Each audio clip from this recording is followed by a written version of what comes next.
The alarm screamed across New Portland like the cries of dying animals. Captain Marcus Webb stood on the bridge of his ship, the Defiant, and watched the readouts with growing horror.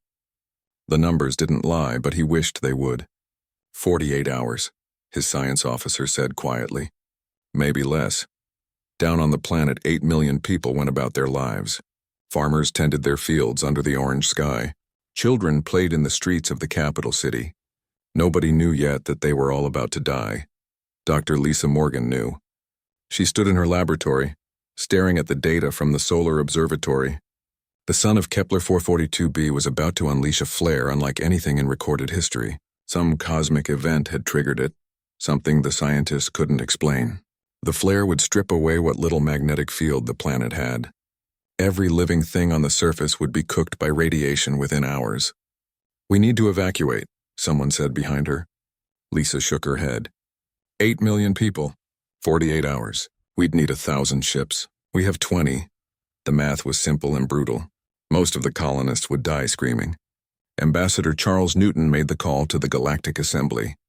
He stood before the holographic representatives of 850 species, some so alien that humans needed computers to even communicate with them. His hand shook as he spoke. "We are asking for help," he said. "We need shield technology, we need ships, we need anything you can spare. 8 million human lives hang in the balance." The debate lasted 6 hours.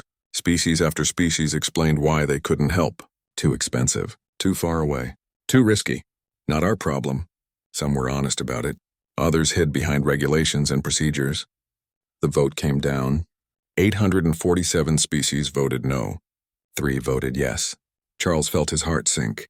3 species. What could 3 species do? But those 3 species were already moving. The Vorath arrived first. Their ships dropped out of hyperspace like falling stars. They were a reptilian species, 7 feet tall with scales that shimmered like oil on water. Once they had been warriors, conquering a dozen worlds before deciding that violence was a dead end. Now they were philosophers and teachers. Their commander, Zekthor, contacted Marcus directly. "We heard your call," Zekthor said. His voice was like rocks grinding together. "We are here." "You voted yes," Marcus said, still stunned. "But the Assembly said no. You're breaking their decision." "The Assembly is not always wise," Zekthor replied. "Sometimes the right thing and the legal thing are not the same. We remember what it is to be desperate. We will help." The Quillen came next. They traveled in massive hive ships, organic vessels that pulsed like living hearts. The Quillen were insectoid, but calling them bugs was like calling a human a mammal. It was technically true, but missed everything important. They thought in swarms. Thousands of minds linked into one consciousness. The subset that commanded their rescue fleet identified itself as Amber 7. "We bring technology," Amber 7 transmitted. The voice sounded like wind chimes. "We bring builders. We bring hope." The third species moved slowly because they were dying. The Centauri were old, so old that they remembered when humanity's sun was young. They were beings of pure energy, shaped like flowing ribbons of light. Once there had been billions. Now there were 12. They were fading from the universe, going gentle into that good night. But not today. Elder Luminous Wave appeared on the bridge of the Defiant as a shimmer in the air. "We cannot let others die when we remember death so closely," the ancient being said. "We will give what we can." For the next 48 hours, humans learned what it meant to work alongside true allies. The Quillen engineers landed on New Portland by the thousands. They moved like a single organism, never speaking but always coordinated. They built towers that rose from the ground in hours, structures that hummed with barely contained power. The Vorath fleet positioned themselves in orbit. Their shields extended to maximum range. They formed a shell around the planet, overlapping their defenses until there were no gaps. And the Centauri did something remarkable. They began to sing. It wasn't sound, not really. It was energy given form, mathematics transformed into something that felt like music. The song wound through the towers the Quillen built and resonated with the Vorath shields. It tied everything together into a web of protection that shouldn't have been possible. Marcus watched from orbit as the pieces came together. Dr. Morgan coordinated from the ground. Her medical expertise useless now, but her organizational skills vital. Every human who could hold a tool worked alongside the aliens. They welded and wired and prayed. The flare came ahead of schedule. The sun vomited radiation across the system. It was beautiful and terrible, a wave of death moving at the speed of light. The Vorath shields hit it first. Warning lights screamed across 100 ships. Hulls began to melt. Crews fought to keep their stations as temperatures soared. "Hold the line!" Zekthor roared across all channels. For New Portland, hold. The Quillen towers activated, powered by their hive ships in orbit. Energy fields sprang up across the planet's surface, adding layers to the defense. But it wasn't enough. The numbers didn't work. There wasn't enough power. The Centauri knew what had to be done. 2 of them moved into the heart of the web. Elder Luminous Wave and another younger one called Crystal Thought. They didn't hesitate. They didn't debate. They simply poured themselves into the shield, converting their very essence into raw energy. Lisa watched from the ground as 2 stars went out in the sky above. The shield held. For 6 hours the flare battered against the combined defenses. Vorath ships burned. Quillen hive ships went dark, their power drained to nothing. The remaining Centauri sang until their voices cracked, and 8 million humans held their breath and prayed to gods they weren't sure they believed in. When it was over, the silence was deafening. Marcus received the casualty reports in pieces. 40% of the Vorath fleet was destroyed or damaged beyond repair. 3 Quillen hive ships had burned themselves out, taking 30,000 lives with them. 2 Centauri were gone, leaving only 10 of the ancient beings alive in the entire universe. And every human on New Portland lived. Charles stood before the Galactic Assembly again 3 days later. He didn't ask for anything this time. He just wanted them to know something. 3 species came when we called, he said. His voice was steady now, filled with something that might have been steel. 3 species gave everything. They lost ships. They lost lives. They lost beings that can never be replaced. And they did this for us. For humans, a species most of you don't know and clearly don't care about. He paused, looking at each representative in turn. We will remember this. Every human on every world for as long as we exist. We will remember who came and who stayed away.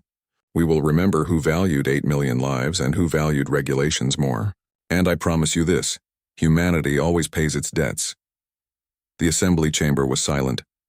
Down on New Portland, the first monument was already being built.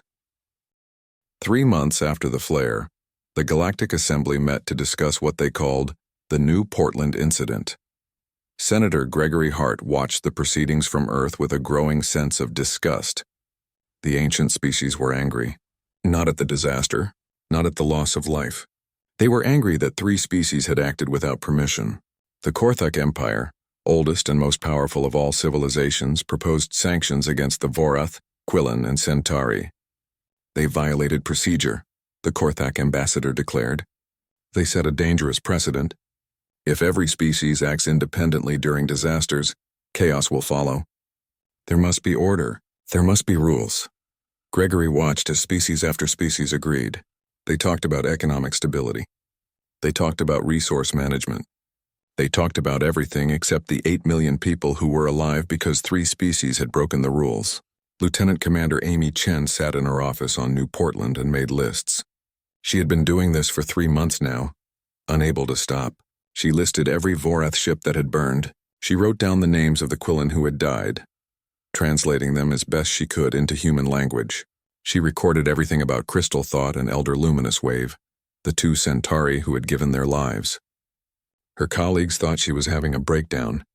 Maybe she was, but the list kept growing. Professor Daniel Shore was doing something similar.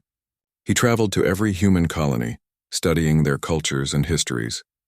He researched the Vorath and Quillen and Centauri, learning their concepts of honor and debt. He read everything he could about how different civilizations understood obligation. What he learned changed him. Ambassador Charles returned to the assembly 6 months after New Portland. This time he didn't ask for anything. He came to tell them what humanity had decided. We have calculated our debt, he said. The chamber fell silent. Even species that had ignored him before were listening now. The Vorath lost 47 ships and 17,000 lives. The Quillen sacrificed 30,000 of their own. The Centauri gave us 2 of the last 12 members of their entire species. He pulled up holographic displays showing the numbers. Cold hard mathematics. We cannot replace the Centauri. They are unique in all the universe. But we can honor them. We can remember them. and we can repay what can be repaid. Charles touched a control and the display changed. Every human colony, every ship, every station will dedicate 15% of all resources to repaying this debt. Food, materials, technology, labor. 15% of everything we produce will go to the Varath, Quillen, and Centauri for the next century.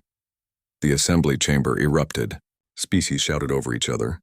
The number was insane. 15% of everything would cripple human expansion.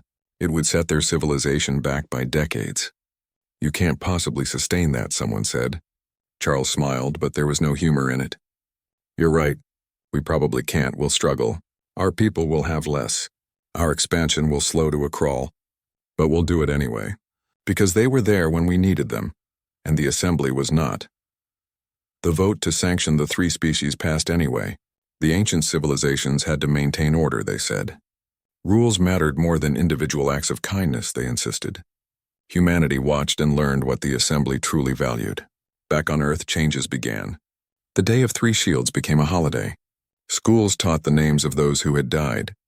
Children memorized the story of New Portland.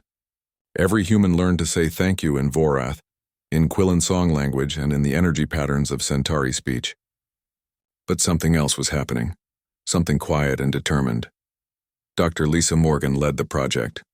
They called it the Gratitude Protocols, and it was simple in concept but massive in scope. Humanity began studying their 3 allies with an intensity that bordered on obsession. They learned Vorath biology inside and out. They studied Quillen genetics until they understood the hive mind better than most Quillen did. They researched Centauri energy patterns and physics. Teams of scientists dedicated their entire careers to understanding these 3 species. Not to find weaknesses, not to gain advantage, to prepare to save them. They saved us when we were helpless, Lisa explained to her team. Someday one of them will need help. And when that day comes, we won't need to learn how to help them. We'll already know. Years passed. The 15% tribute continued. Human colonies struggled but persevered. The assembly watched and waited for humanity to break their promise. They didn't. 50 years after New Portland, the crisis came. The Vorath home system was collapsing economically. Their culture had been built on warrior values, but they had given up war centuries ago. They never quite figured out how to build an economy on peace. Businesses failed. Unemployment soared. Starvation loomed. The Galactic Assembly offered loans. The interest rates were brutal, designed to bind the Vorath to debt for generations. It was legal. It was proper. It was how things were done. Marcus Webb was an old man now, his scales of command replaced by the stars of an admiral.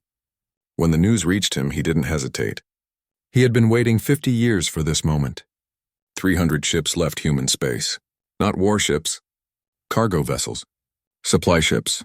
Transports filled with food, materials, and human experts. They traveled for weeks to reach the Vorath home system. Admiral Marcus Webb himself led the convoy. When they arrived, he contacted Commander Zekthor directly. The Vorath was old now too, his scales faded with age. "We heard you need help," Marcus said. Zekthor's voice cracked. "We did not ask. You didn't have to. We remember." The cargo ships began unloading, food to feed the hungry, materials to rebuild factories, human economic advisors who had spent 50 years studying Vorath culture, ready to help restructure their economy in ways that honored their values. "What do you want in return?" Zekthor asked. There was always a price. That was how the galaxy worked. Marcus smiled. "We want you to accept this gift with the same grace you showed when you saved us. We want you to know that the debt flows both ways now. We want you to be well." The food was distributed freely. The advisors worked without pay. Human engineers helped rebuild Vorath infrastructure, incorporating human technology that had been developed specifically to integrate with Vorath systems. Everything had been planned, prepared, and refined for decades. Within 6 months, the Vorath economy stabilized. Within a year, it was growing again. Within 2 years, it was stronger than it had been in a century. The assembly watched in confusion. This wasn't how things were supposed to work. Species didn't just give. They traded. They negotiated. They profited. But humanity kept giving. When the convoy prepared to leave, Zekthor met with Marcus one final time. The old Vorath warrior knelt before the human admiral, a gesture of profound respect in his culture. "We saved you once," Zekthor said, "and you have saved us in return. The debt is balanced. Marcus helped the old warrior to his feet. No, he said gently. The debt will never be balanced. You gave us something beyond price. You showed us that mercy exists in this galaxy. We will never stop being grateful for that. This isn't repayment. This is family. As the human ships departed, Zekthor stood on the surface of his homeworld and watched them go. Around him, his people whispered in wonder. The humans had asked for nothing. Not territory. Not resources. Not even thanks. The galaxy began to understand that something had changed. Humanity wasn't playing by the old rules anymore. They were writing new ones. Rules built on memory and gratitude rather than profit and power. And other species were starting to pay attention. 120 years after New Portland, Commander Jake Morrison stood in the Memorial Hall on Earth and read the names carved into the wall. Thousands of names. Vorath, Quillen, and Centauri who had died so that humans could live. One of those names belonged to his great-grandmother. She had been a farmer on New Portland, growing wheat under an orange sky. She had lived another 60 years after the flare, and she had made sure every one of her descendants knew the story. Jake had heard it so many times he could recite it in his sleep. Now he commanded the carrier Unbreakable Gratitude, one of the largest ships in the human fleet. The name wasn't subtle. None of humanity's ship names were subtle anymore. They had vessels called Debt of Honor, We Remember, and Three Shields United. They wanted everyone to know what they stood for. Dr. Helen Park didn't need the memorial to remember. She had dedicated her entire life to studying the Quillen. She could speak their chiming language fluently, something very few non-Quillen could manage. She understood their hive mind psychology better than most Quillen did. She had spent 30 years preparing for something that might never happen. Today it happened. The message came from the Quillen Council. It was marked urgent, but the text was calm in that way the Quillen had. They never panicked. The hive mind prevented that, but Helen could read the desperation between the words. The Quillen were dying. A genetic plague had appeared among them. It targeted the queens, the massive beings at the heart of each hive ship, who produced all new Quillen. The queens were getting sick. They couldn't reproduce. And without reproduction, the Quillen had maybe 50 years before their entire species went extinct. The Quillen Council contacted the Galactic Assembly for help. The Assembly held meetings. They formed committees. They studied the issue. They promised that help would come in 5 to 10 years, once proper studies were completed and resources allocated. The Quillen didn't have 5 years. Admiral Vincent Cruz was in a meeting when Helen burst into the room. She didn't apologize for the interruption. She just pulled up the Quillen message and said 4 words. They need us now. Vincent read the message. Then he read it again. Then he picked up his communicator and started making calls. 72 hours later, 18 mobile medical research stations left human space heading for the Quillen home system. Behind them came 5,000 human scientists, geneticists, biologists, doctors who had spent decades studying Quillen physiology. They had been ready for this. Humanity had been ready for this since the day the Quillen had saved New Portland. Jake Morrison's ship carried 3 of the research stations. As they traveled through hyperspace, he looked at the data Helen had compiled. The plague was aggressive and smart, almost like it had been designed to kill queens. Natural evolution didn't usually work that way. Someone or something had created this weapon, but that was a problem for later. Right now they had to stop it. The human convoy arrived at the Quillen home system to find it eerily quiet. The massive hive ships hung in orbit like sleeping giants. Usually they pulsed with light and movement. Now they were dim. Helen docked her station with the largest hive ship and stepped inside. The Quillen workers greeted her with their chiming voices, but the sound was muted. Sad. She had never heard them sad before. "Show me to your queen," she said in their language. The queen was dying. Helen could see that immediately. The massive being filled an entire chamber, her body usually glowing with bioluminescence. Now she was gray and still. Smaller Quillen tended to her, but there was nothing they could do. Helen knelt beside the queen. "We're here to help," she said softly. "You saved us once. We won't let you die." For 6 months, human scientists worked alongside Quillen researchers. They mapped the plague's genome. They tested thousands of potential cures. They failed again and again. Queens kept dying. The Quillen population continued its slow decline. The Galactic Assembly sent messages offering assistance. Eventually, once protocols were followed, once budgets were approved, Admiral Cruz sent back a one-word reply that couldn't be printed in polite company. The breakthrough came in month 5. Dr. Helen Park was reviewing genetic sequences at 3 in the morning, her eyes burning from exhaustion. Something caught her attention. A pattern in the plague structure that looked familiar. She pulled up Quillen genetic data, then human data, then Vorath data, and there it was. The plague attacked specific genetic sequences that were unique to Quillen queens. But similar sequences existed in humans.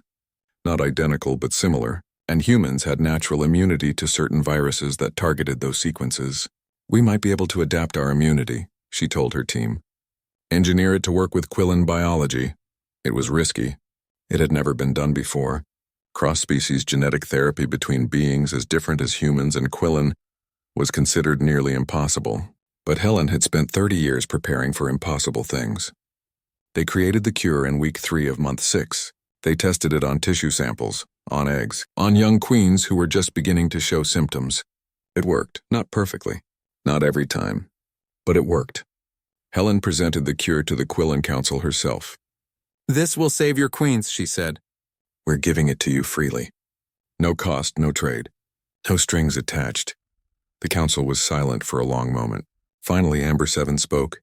It was the same hive mind subset that had saved New Portland all those years ago.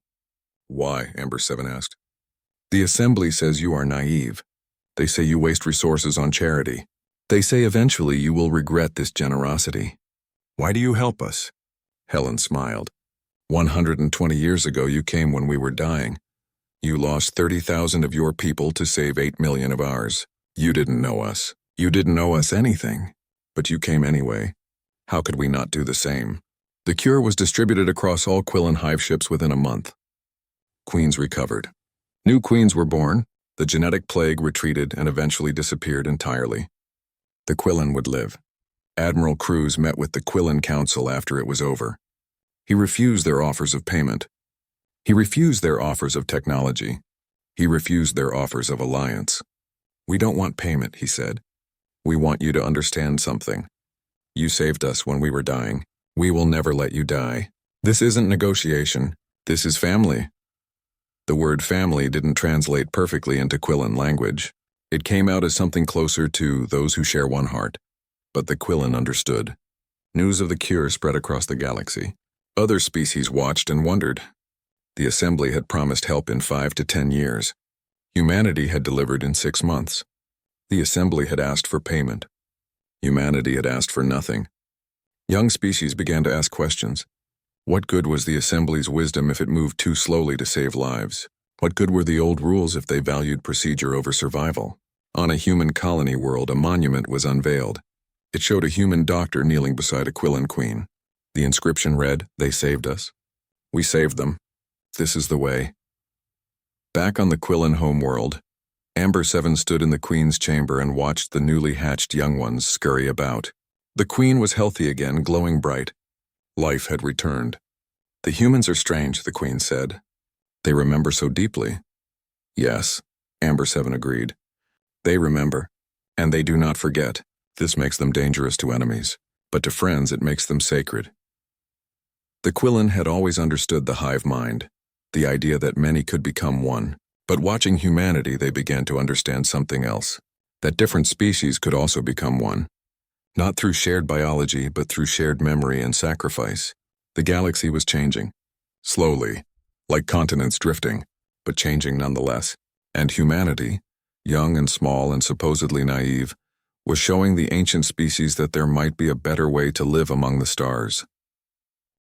230 years after New Portland, President Laura Martinez was born on a colony orbiting a red dwarf star. She had never seen Earth. Most humans her age hadn't. Humanity had spread across 100 systems now, and Earth was just one world among many. But she had been raised on the stories.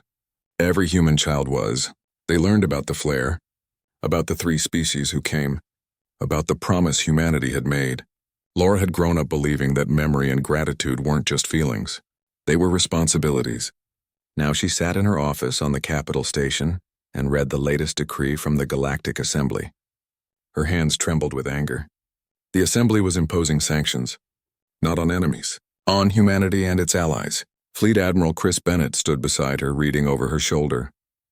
He was a big man who had spent his career building humanity's fleet into something formidable. Not through conquest, but through need. Every time humanity helped someone, they needed more ships, more resources, more reach. "They're afraid of us," Chris said quietly. Laura nodded. The Three Shields Alliance, as everyone called it now, had become powerful. Humanity, Vorath, Quillen, and Centauri together controlled significant economic and military strength. Not because they had planned it, simply because they helped each other and others had noticed. 17 other species had joined them over the decades. Species humanity had helped. Species who had watched the alliance and wanted to be part of something different than the Assembly's cold calculations. The Korthak Empire, oldest and most powerful civilization in the galaxy, had finally decided this was a threat. Ambassador Sophie Lynn made the trip to the Assembly personally. She was young for an ambassador, only 53, but she had her grandmother's fire. Her grandmother had been on New Portland when the flare came. The Assembly chamber was exactly as it had been for 10,000 years. Ancient, unchanging, perfect. Sophie stood before them and read their decree aloud. Trade restrictions on all Alliance species, limitations on fleet movements, financial penalties for unauthorized aid operations. The language was diplomatic, but the message was clear. "Stay in your place. Stop growing. Stop helping." "No," Sophie said when she finished reading. The chamber went silent. Species didn't say no to the Assembly. That wasn't how things worked. "You voted against saving 8 million humans," Sophie continued. "You voted to let the Vorath economy collapse. You promised to help the Quillen in 5 to 10 years while they were dying. And now you want to punish us for helping each other." The answer is no. The Korthak ambassador rose. He was ancient even by their standards, his crystalline body clouded with age. "You are young. You do not understand how the galaxy must function. Order requires hierarchy. Power must be balanced. Your alliance disrupts this balance." "Good," Sophie said. "Your balance left 8 million people to die. Your order values procedure over life. Your hierarchy protects the powerful and ignores the weak. If we disrupt that, I'm proud of it."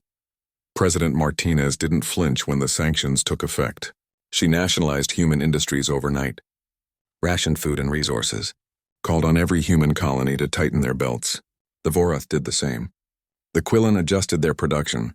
The Centauri, ethereal and dying, gave what they could. The Alliance would survive this. They had survived worse. But Laura did something else. She made a broadcast that went out across the entire galaxy. Every species received it. Every world heard her words. 230 years ago, humanity was saved by mercy, she said. 3 species came when no one else would. They lost lives and ships and beings that can never be replaced. They showed us what real civilization looks like. Not trade agreements, not power plays, just beings helping other beings because it was right. She paused, looking directly into the camera. "We learned that lesson. We will never forget it. And so today humanity makes a new promise. Any species anywhere that faces extinction or catastrophe may call on us. We will come. We will help. We will ask for nothing in return, because we remember what it is to be helpless. We will not let others suffer alone." The Assembly called it naive. They said humanity would bankrupt itself. They predicted the Alliance would collapse within a decade under the weight of its own charity. 6 weeks later, the call came from the Helani system. The Helani were barely spacefaring. They had just developed fusion drives when civil war broke out. Half their population wanted to join the Assembly. The other half wanted independence. The war was brutal. Cities burned. Millions died. The Assembly issued statements of concern, offered to send mediators eventually, once both sides agreed to talk, once protocols were followed. The Helani didn't have time for protocols. They were killing each other. Admiral Chris Bennett read the report and called his fleet commanders. "We're going in," he said. "Not to fight, to protect." Fleet Admiral Bennett led 60 ships to the Helani system. They positioned themselves between the warring factions and declared humanitarian corridors. Any Helani who wanted to flee the fighting could do so. The human ships would protect them. Both sides in the war told the humans to leave. The humans stayed. For 3 months, human soldiers held the corridors open. They didn't fire unless fired upon. They didn't take sides. They just protected civilians trying to escape. 40,000 human soldiers died maintaining those safe zones, shot by both sides, caught in crossfire. killed by orbital bombardment. But 6 million Helani refugees escaped through those corridors. Eventually, the war burned itself out. Both sides had lost too much. The Helani negotiated peace in the shadow of human ships. They didn't join the assembly. They didn't join the alliance. They just rebuilt their world. But they remembered who had come. Laura visited the Helani homeworld after the peace was signed. The planet's surface was scarred with war, cities reduced to rubble. But the Helani leaders met her with something like awe. "Why did you help us?" they asked. "We are nothing to you. We have no resources you need, no technology to trade. We didn't even ask for your help. Why did you come?" Laura told them the story of New Portland. She told them about the flare and the 3 species who saved them. She told them about the promise humanity had made. "We help because we remember," she said simply. "And now you'll remember too. Maybe someday someone will need your help, and you'll remember what we did here." That's how it spreads. News of the Helani intervention traveled fast. 17 more species approached the alliance, not for help to join. They were young species like humanity had been. Species the assembly barely noticed. They had watched humanity's promise and wanted to be part of it. The coalition of remembered kindness formed slowly, almost accidentally. It wasn't a government. It wasn't a military alliance. It was just species who believed that mercy mattered more than power. That memory should drive action. That the old way of doing things wasn't the only way. The balance of galactic power shifted overnight. The assembly met in emergency session. The Korthak Empire proposed military action against the coalition. They were a threat to order, they argued. A threat to stability. They had to be stopped. The vote failed. Barely. But it failed. Because 40 species abstained. They didn't vote yes. They didn't vote no. They just refused to vote for war against beings whose only crime was helping others. Elder Cascade Song, one of the last 10 Centauri, appeared before Laura's council. The ancient being glowed softly in the dim light. "We are dying," Cascade Song said. "Our species will not survive another century. We have known this for a long time. But watching humanity has given our final years meaning. You have shown the galaxy something it forgot long ago. That power built on compassion is stronger than power built on fear. We will fade soon, but what you have started will continue." Laura felt tears on her cheeks. "You gave us everything." "No," the Centauri said gently. "We gave you a chance. You gave us hope. The debt is balanced in ways that cannot be measured." That night, Laura stood on the observation deck of her station and looked out at the stars. Somewhere out there, the assembly plotted. The Korthak Empire schemed. Ancient species whispered about the young upstarts who didn't know their place. Let them whisper. Let them plot. Humanity would keep helping. The alliance would keep growing. Not through conquest. Not through trade. Through memory and gratitude and the simple revolutionary idea that mercy should be the foundation of civilization. The galaxy was changing, and humanity, young and supposedly naive, was leading the way. 280 years after New Portland, the stars themselves began to die. Supreme Commander Nathan Price stood in the command center and watched the readings with a familiar sense of horror. History was repeating itself, but this time the scale was unimaginable. Not one world threatened, not one system, thousands of worlds, billions of lives.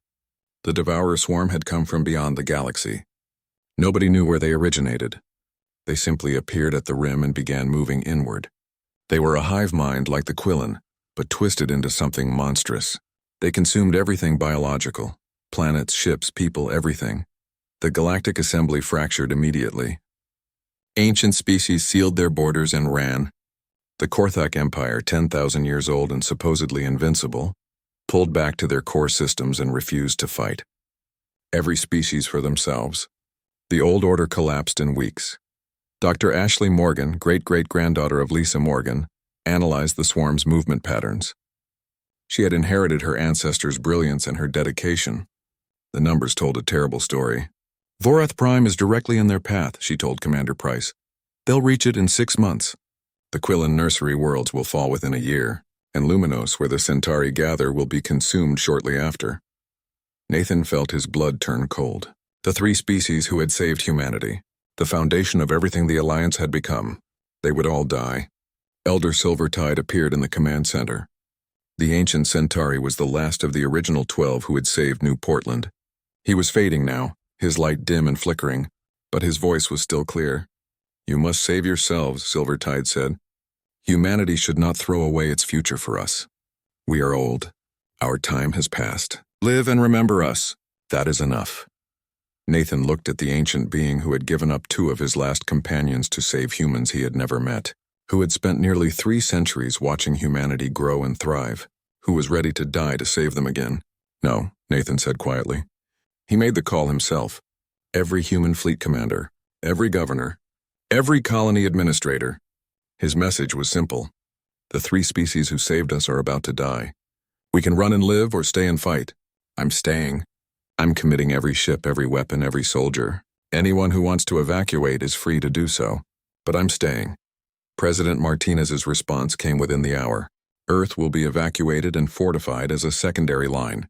All resources are to be directed to defending Vorath Prime, the Quillen nursery worlds, and Luminos. No debate, no votes. We remember. The human fleet mobilized. Not just ships. Everything. Factories were converted to weapons production.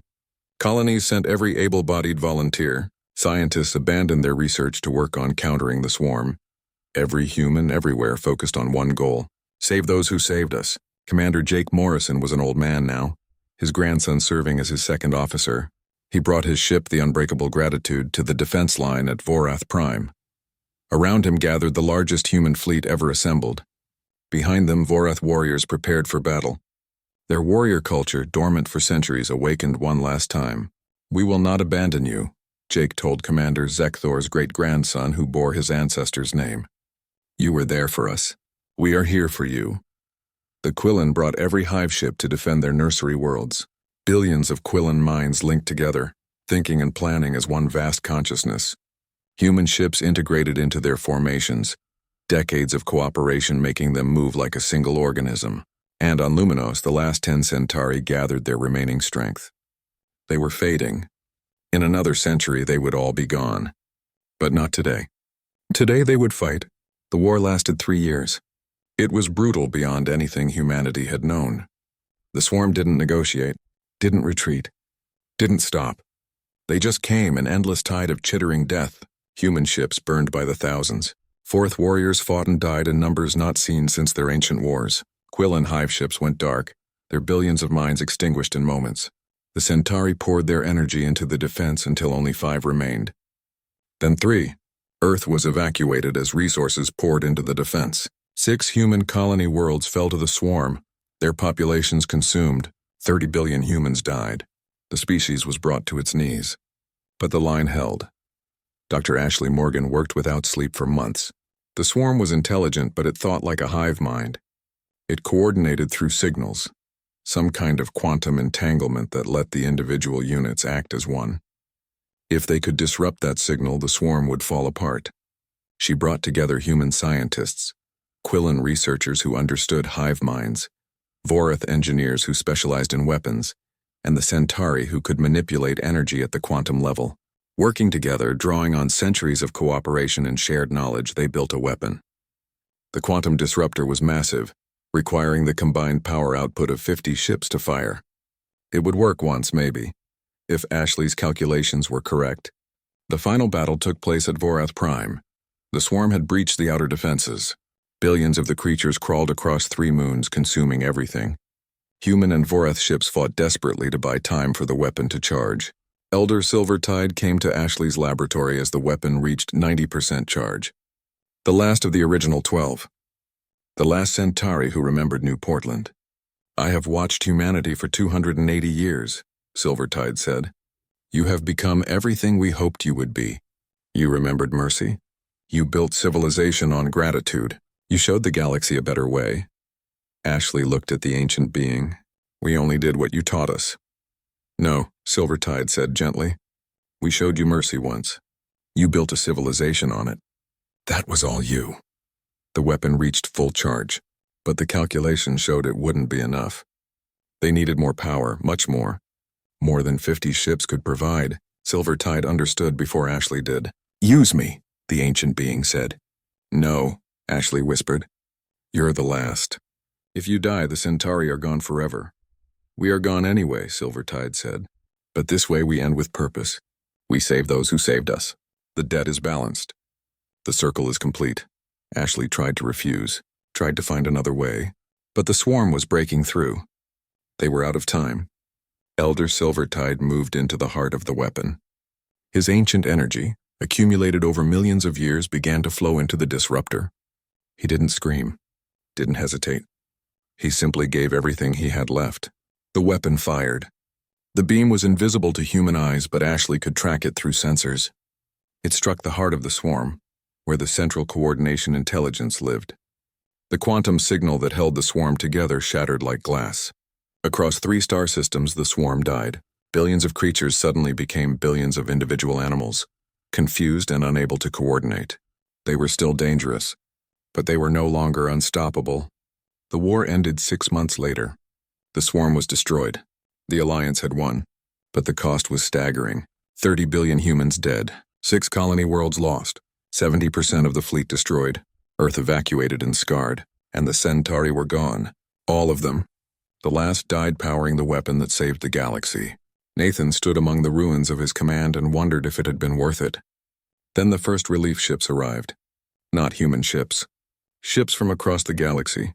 Thousands of species came bringing aid, food, medicine, resources, reconstruction equipment. Species humanity had never helped. Species that had ignored them before. Species that had voted against them in the assembly. They came because they had watched. They had seen humanity sacrifice everything for 3 species. They had seen the Alliance fight when it could have run. They had seen a young species prove that mercy was not weakness. The Vorath and Quillen arrived first, their own fleets battered but functional. They brought everything they had. Commander Zekthor IV stood before the Human Council and spoke with his ancestor's voice. "We remember," he said simply. "We will always remember." The galaxy rebuilt.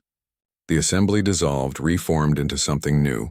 The coalition of remembered kindness became the foundation of a new galactic order, not based on age or power, based on the simple idea that mercy should be returned.